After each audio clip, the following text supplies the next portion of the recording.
अमरावती जिल्ह्यात पुढच्या 3 दिवसात वादळ वारे वाहून तुरळक प्रमाणात पाऊस येण्याची शक्यता आहे।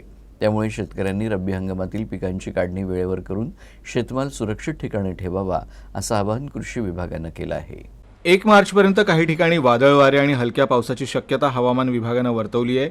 तेव्हा शेतमालाची कापणी करताना ताडपत्री सोबत ठेवणे गरजेचं आहे। रब्बी पिकांची कापणी पूर्ण झाल्यानंतर तुरळक पाऊस सुरू झाल्यानंतर ताडपत्री लगेच पिकांवर झाकावी, जेणेकरून शेतीमाल खराब होणार नाही।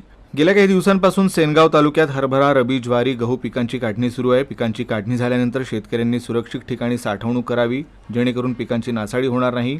जुलै आणि ऑगस्ट या 2 महिन्यात झालेल्या अतिवृष्टीत कापूस, सोयाबीन, तूर आदी पिकं पाण्याखाली गेली होती।